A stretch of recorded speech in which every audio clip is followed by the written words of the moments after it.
Okay, welcome to this GCSE revision video. This is the paper 1 themes topic in religious studies for good and evil. Good and evil. And there will be 5 videos, as before, that we're using here. And in the first video, we'll talk about what makes act wrong. We'll look at some keywords and vocabulary first. We'll look at relative and absolute morality. We'll look at, in the second video, crime and theories of punishment, prison reforms and chaplains. We'll look at the death penalty. We'll spend a third video looking at forgiveness, different interpretations. We'll spend a fourth video looking at the issue of free will and determinism. And then a fifth video we'll look at God, free will, the origin of evil and suffering, and some Christian responses, particularly John Hick's Iranian soul-deciding theodicy. We'll make mention of Augustine, but we'll focus on John Hick's soul-deciding, or soul-making theodicy. So, first of all, some key vocabulary. Key words that you need to know for this unit. Good, that which is considered morally right, beneficial to our advantage, and we'll discuss what is good and what is evil a bit later. Evil is that which is considered extremely immoral, wicked, or wrong. Forgiveness, to beg pardon, and to give pardon for wrongdoing. To give up resentment, the desire to seek revenge against a wrongdoer. Free will, the ability to make choices voluntarily and independently. The belief that nothing is predetermined. Justice, your fairness, that everyone has equal provisions and opportunity. Morality, the idea of principles and standards determining which actions are right or wrong. Punishment, the penalty given to someone for a crime or a wrong they've done. Sin, a deliberate immoral action breaking a religious or moral law. And lastly, suffering, pain or distress caused by injury, illness, or loss. Suffering can be physical and or emotional. So across this topic, we'll be asking several questions. What, in fact, does the Bible and other sacred texts say about good and evil? Is it fair that we are born with original sin according to Christianity? Can we really forgive and forget? We'll talk about that. Why do people suffer? And perhaps what is a suitable punishment for crime? So an overview, what we're going to look at is good and evil. Good and evil are believed to be both related to suffering. What exactly is good and what exactly makes an action wrong? We're going to look at these. These questions play a really important part of 21st century Britain. And there's a wide diversity of belief and interpretation that exists within Christianity and between Christianity and humanism on what is good and evil.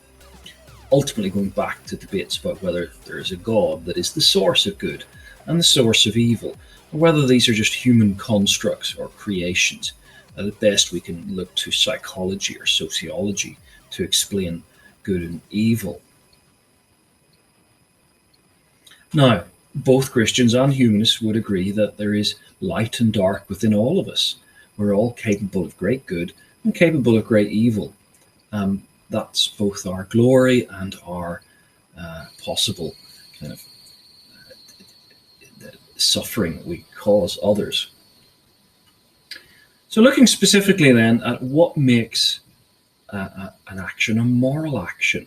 What is morality? Morality is your own principles and standards of determining what you think is right and what you think is wrong, what actions are good and what actions are bad.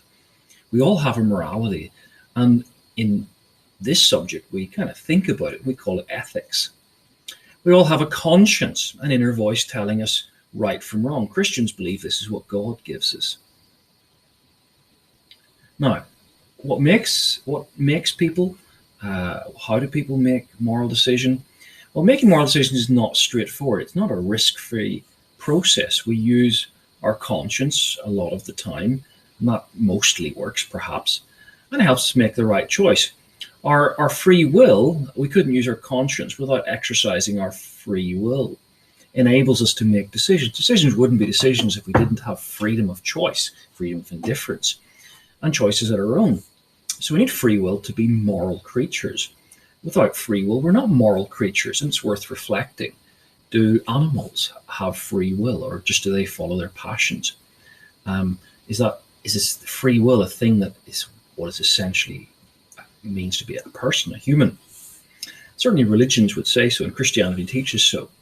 Past experiences teach us that rightness and wrongness of our choices. That's certainly a way we learn rightness and wrongness. Whether that is how we can explain it is another question. Other things we know right and wrong because the law of the land tells us what is a criminal offence and what is not a criminal offence for behaviour.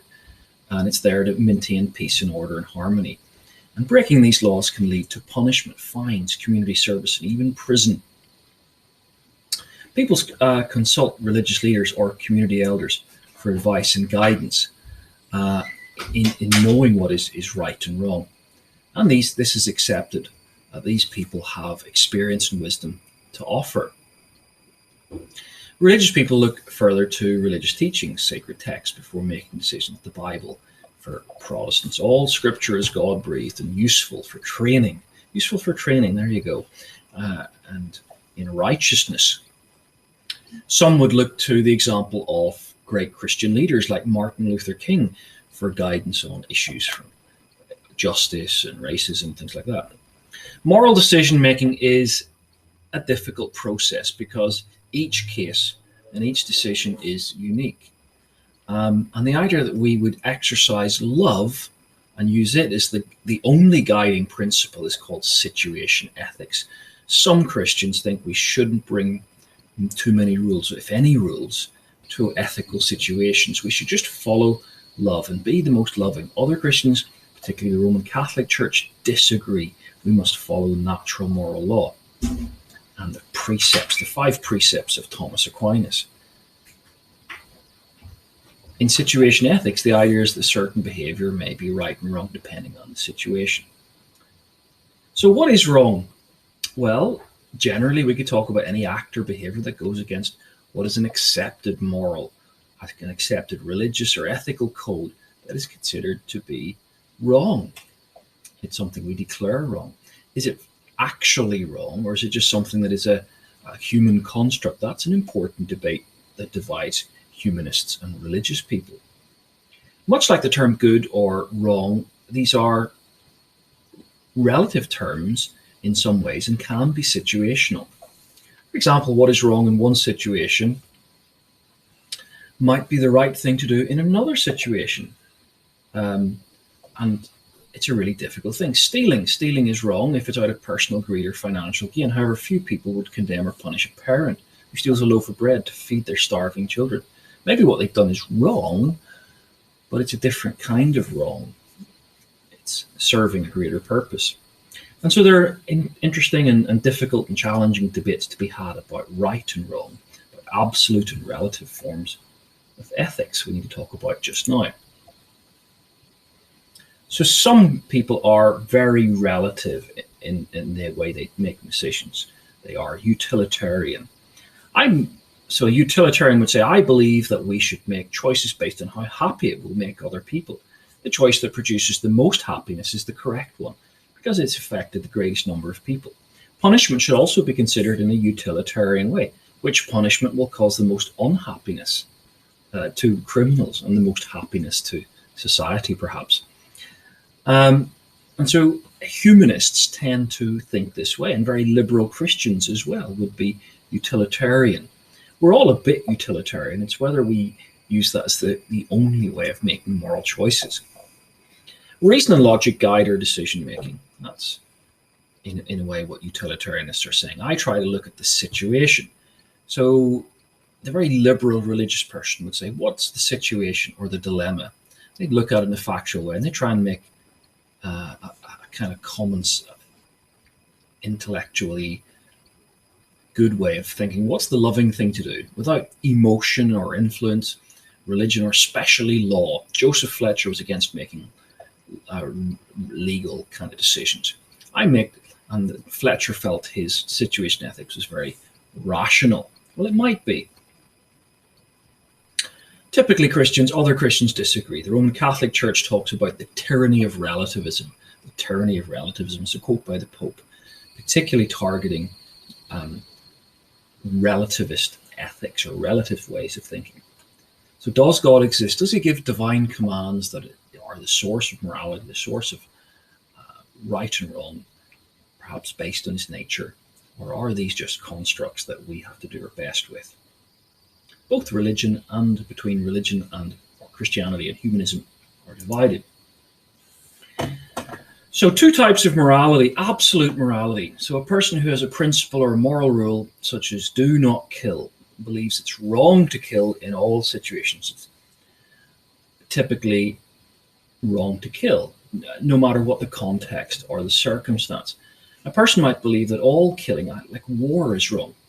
Roman Catholics, and especially Quaker Christians, are examples of Christian denominations that are absolutist in their moral values. If it is a moral rule, it's a valid rule, whatever the situation. And Quakers think there's never a good time to kill. And Catholics do believe in war, but in other issues they believe it's absolutely wrong.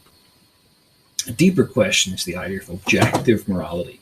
Not only is it absolute, but is it objectively morally wrong? Relative morality looks at moral principles and thinks, can they be adopted in certain situations, i.e. the principle not to kill, for example, in self-defense. So a relative Christian would say, well, killing might be acceptable, very sad and unnecessary if it's in self-defense. And because death in war is a kind of larger self-defense, one could argue that might reduce long-term suffering, this might be acceptable. Protestant churches like the Church of England would describe it, and could be described as relativist in their approach to morality on many issues. At least some Protestants in the Church of England, particularly those that less emphasize the Bible and more emphasize reason, experience, and tradition as their, or at least reason and experience, as their way of thinking about morality. Humanists, of course, would follow a relative moral approach to judging situations and moral dilemmas. Very few try and adopt an absolute approach or an objective approach to morality. One further idea is the idea of what would Jesus do?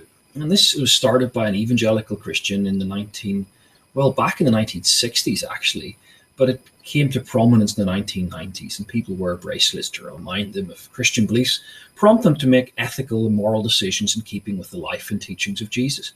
So if faced with an ethical or moral dilemma, Christians would ask, what would Jesus do in the situation? And from their reading about the Gospels of Jesus and the way he acted and lived, they do this. Now, this is called discipleship, in other words, imitating Jesus, learning to do the things he did, say the things he said, think the way that he thinks. And the Gospels are full of Jesus' teaching, particularly his moral teaching. Think the Sermon on the Mount. Jesus talks a lot about how we should live. Lastly, is the idea of virtue and vice. Virtue and vice. The Catholic Church and Thomas Aquinas developed what are called the 7 heavenly virtues, and they borrow 4 of these from Aristotle. Aristotle said courage is the first virtue that makes all other virtues possible. Courage is a middle way between cowardliness and foolhardiness. And virtue, and the way you work out virtue is think, what's the middle way? The golden mean, as it's called. These are character strengths or qualities thought of as good, and in contrast to vices of excess and deficiency of, for example, cowardliness or foolhardiness that are thought of as bad. So the first virtue in the list here, chastity, would be one of Aquinas' kind of more religious virtues. The idea of not having sex until marriage. Chastity is one. Temperance, not drinking alcohol or drinking just a little bit, just the right amount of alcohol. Charity, volunteering time and effort to help others. Diligence, being careful and being persistent in effort. Patience, accepting or being tolerant of other problems. Kindness, compassion towards others. Lastly, humility, modest view of yourself and your importance. These are what we call moral virtues. and practicing these moral virtues, believe will keep people safe, will help you make moral decisions. You're more likely to make good moral decisions if you're practiced, if you're good at doing it, if you've practiced being chaste, temperate, charitable, diligent, patient, kind, and humble. Then you're more likely it's going to be easier to be someone who's moral. And if you do the opposite, if you are, well, the opposite of the vices of these, if you're prideful, if you don't show, you're unkind, if you're lacking patience and diligence, if you're hateful towards others, not helping others, and being selfish, if you're not temperate and not chaste, then you're going to be making moral decisions a little bit difficult. So that's the first of our 5 videos in this topic. Make sure you're doing the tests, you're doing model essay answers and revision questions on the website. Video 1 of 5.